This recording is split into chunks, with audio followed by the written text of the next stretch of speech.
decisions on which piece of candy to choose. Would you please all join me in the prayer of illumination? The Word of God is yours. God's promises are for all generations. God's covenant is with every living thing. Jesus calls us to be his disciples, to take up his cross, and to follow him. Through the gift of the Holy Spirit, God's love is poured into our hearts. Amen.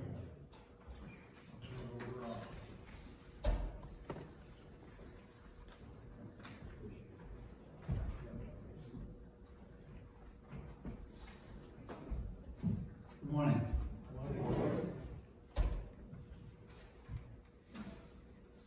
I was watching when he was going out. You know, I've had so many memories when he was not wanting to do this. And he had it all in his mind how he was going to do it. Now, come on, make something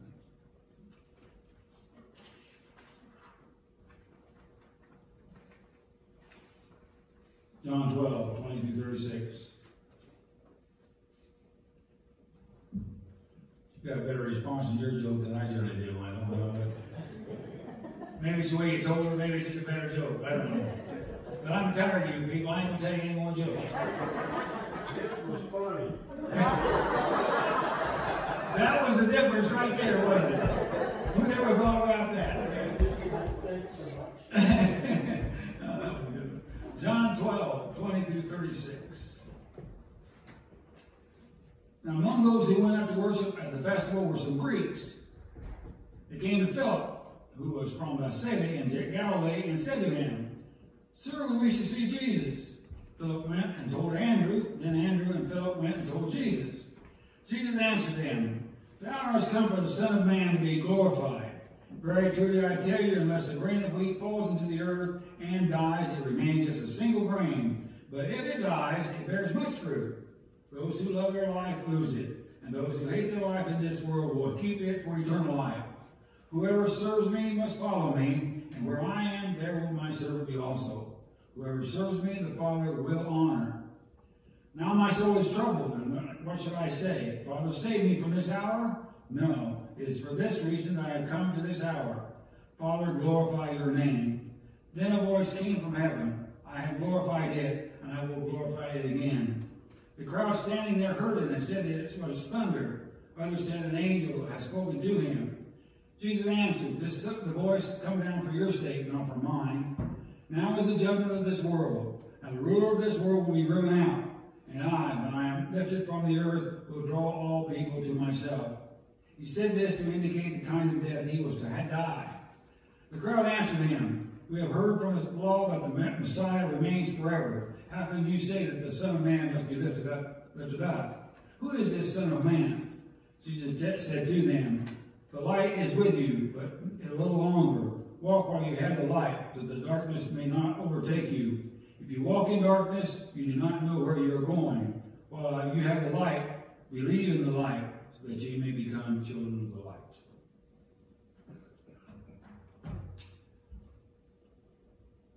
This is from a Peanuts cartoon from several years ago. In the first panel, Charlie Brown says, "I learned something in school today.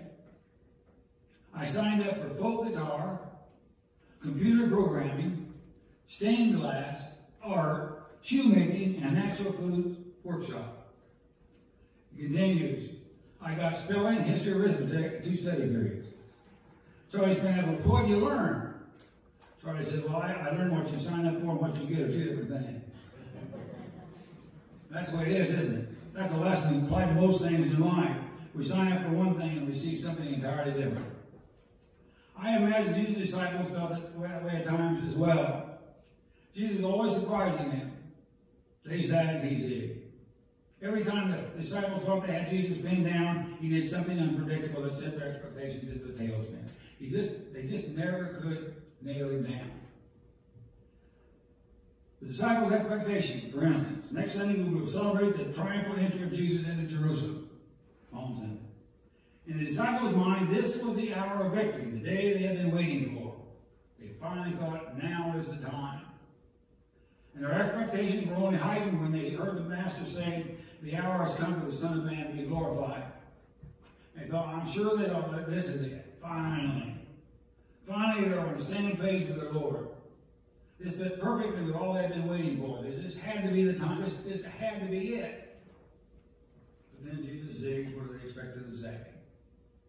Very truly, I tell you, he says, unless the grain of wheat falls into the earth and dies, it remains just a single grain. But if it dies, it bears much fruit. If it falls, if it dies, what's he talking about? But it doesn't stop there. Those who love their lives will lose it. Those who hate their life in this world will keep it for eternal life. Oh, I'm sure they thought, here we go again. In our lesson for the day, it was 6 days before the celebration of Passover. Passover was a massive celebration in Jerusalem. So Josephus, the notable Jewish historian, estimated that over 2 million people were attracted to the great Passover feast during the period of time. Devout Jews from all over the Mediterranean came to offer their sacrifices to God and to pay their half-shekel temple tax. We are told that one time 256,500 lambs were slain at one such Passover, and that each lamb represented at least 10 worshipers. You can see what a huge crowd this was. Among those who came to the celebration were Romans, Persians, Syrians, Egyptians, and Greeks. As our lesson opens, Jesus in Bethsaida, where Mary and Martha and Lazarus lived. Bethsaida was a small village about 1.5 miles from Jerusalem. This was the time after Jesus raised Lazarus from the dead. And in gratitude, Mary and Martha were throwing a dinner party for Jesus in honor. Lazarus, of course, was there alive and in the flesh, as we say. Among those who came to see Jesus were some Greeks. They approached Philip, who was from Bethsaida in Galilee. Got the picture? Philip's surname was Greek, and his home village was known as a place where there were numerous Greek descendants. See their reasoning?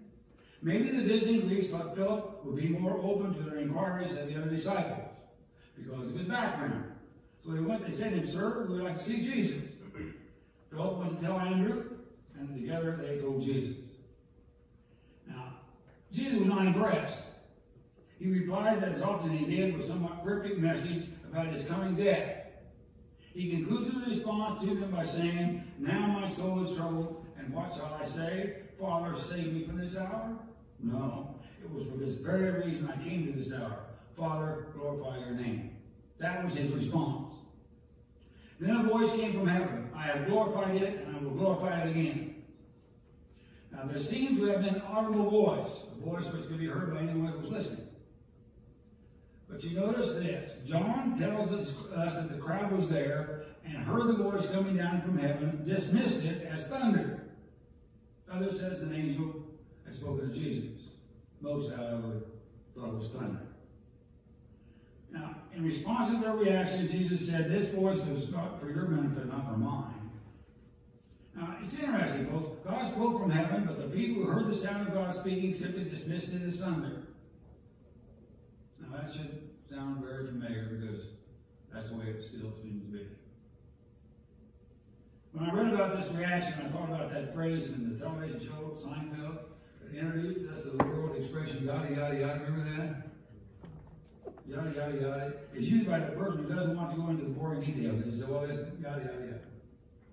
The phrase blah, blah, blah fills the same purpose in today's vernacular. To the crowd that day, when God spoke, it meant nothing to them. It was just a yada, yada, yada, blah, blah, blah moment. It was only the sound of thunder. Nothing more. Dr. James B. Limler was preaching one time about the Trinity. I mean, he was a brave man to do that. He told about a couple of parents who had gone home from his church and during Sunday lunch were talking about the sermon. I wonder, did anybody, you guys ever do that? I've always wondered if you really did.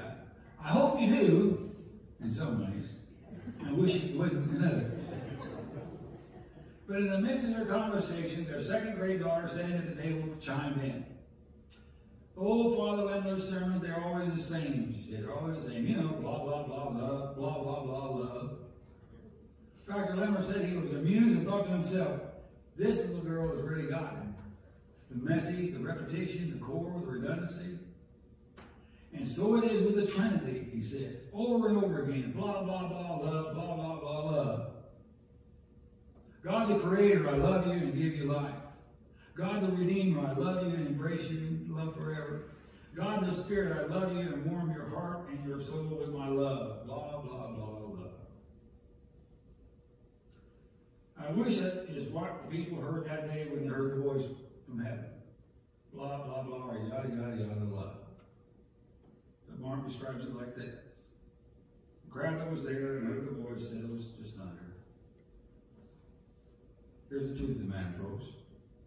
Many people are so disconnected from God that if God were to speak to them, they wouldn't hear the voice at all. They didn't. We don't. Hear only thunder. Jesus said this voice was for your benefit, not mine. But they didn't hear. They just didn't hear. In George Bernard Shaw's play, St. Joan, any of you have seen it? It's about Joan of Arc, of course.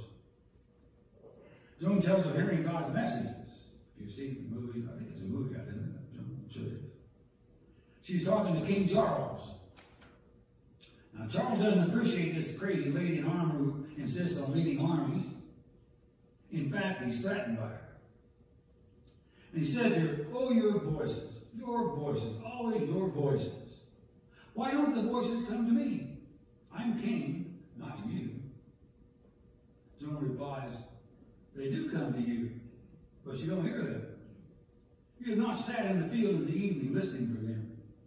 When the angelus rings, you cross yourself and you're done with it. But if you prayed from your heart and listened to the thrilling of the bell in the air after they stopped ringing, you would hear the voices as well as I did.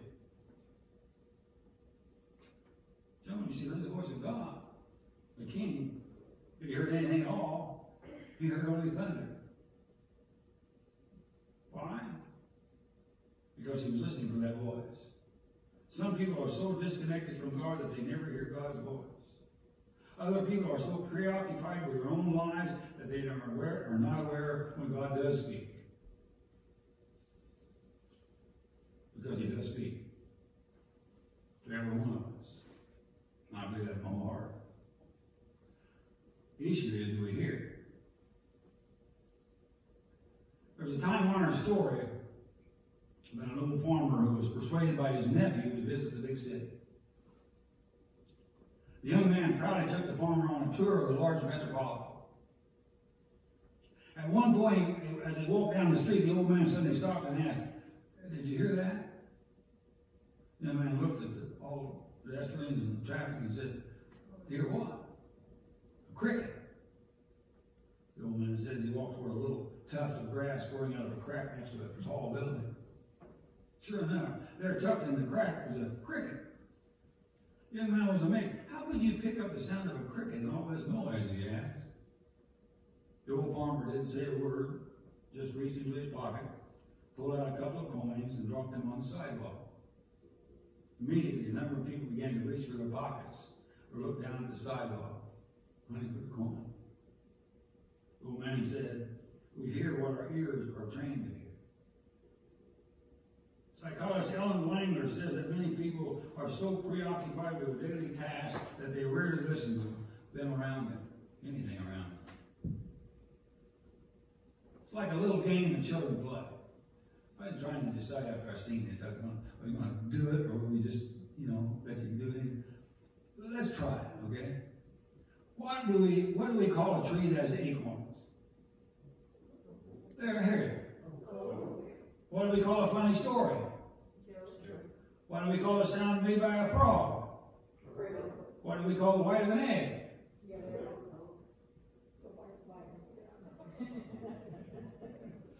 I did that now, I hear it. If I just asked, nobody would have said that. Yolk, the correct answer is the white. Nearly everybody gets it wrong. Even Carol got it wrong. And yes, I do run this fire sometimes, believe it or not. How well do you listen to those around you? How well do you listen to God? We expect one thing and we get another.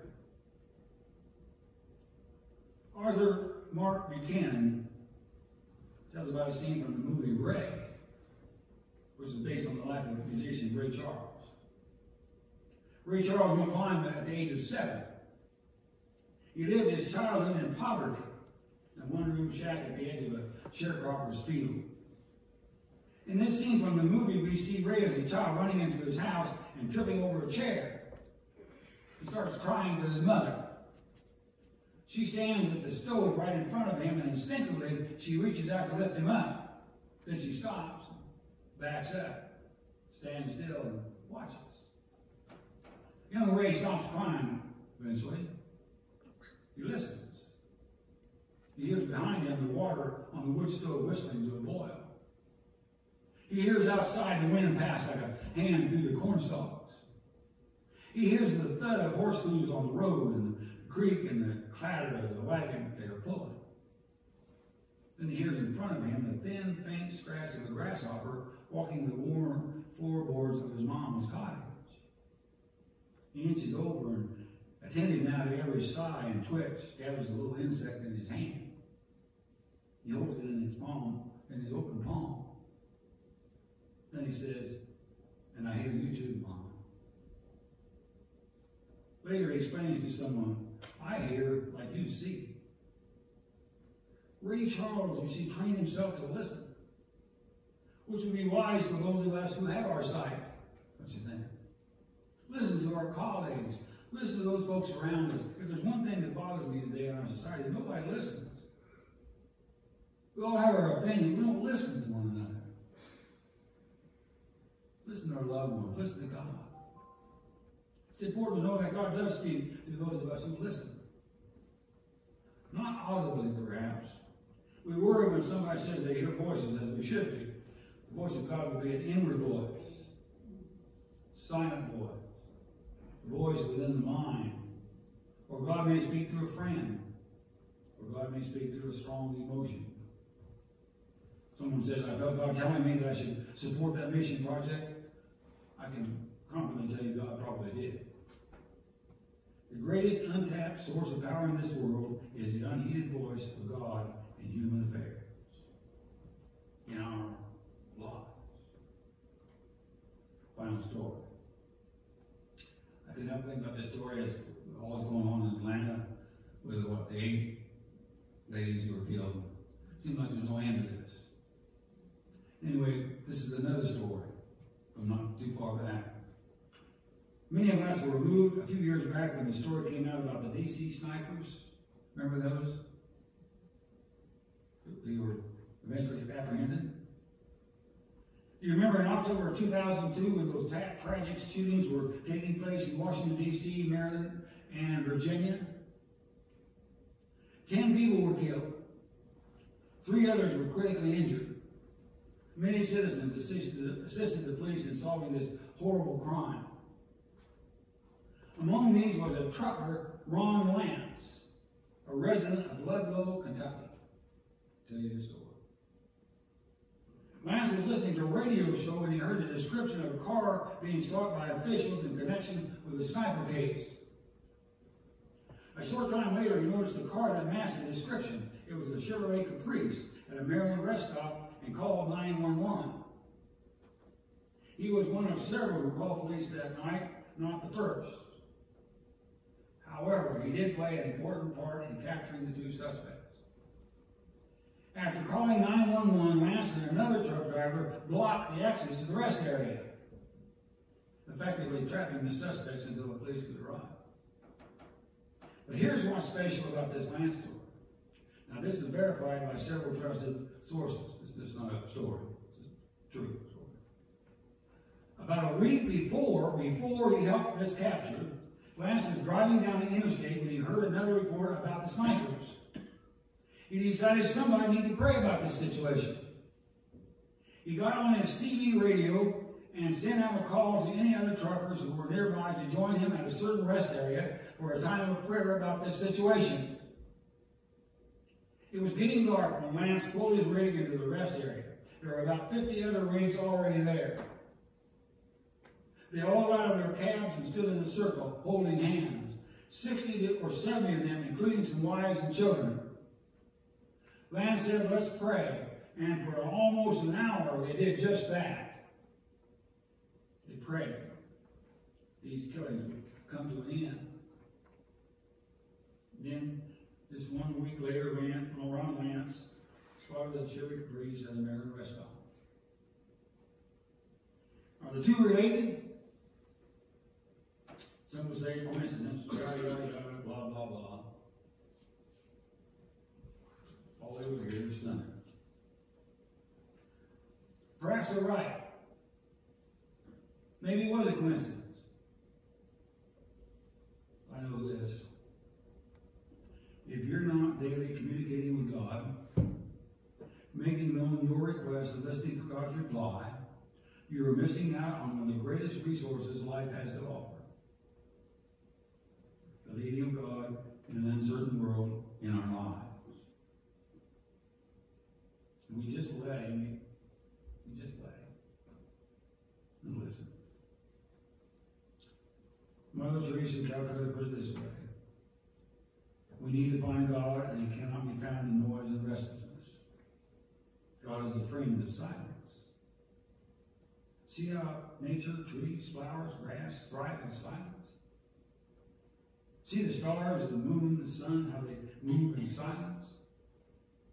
The more we receive in silent prayer, the more we can give in our happy life. We need silence to be able to touch souls. The essential thing is not what we say, but what God says to us and through us. God spoke, but most people all they heard was thunder.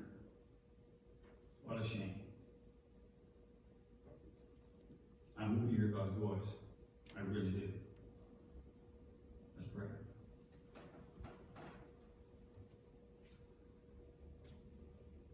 Father, the greatest prayer that we can have right now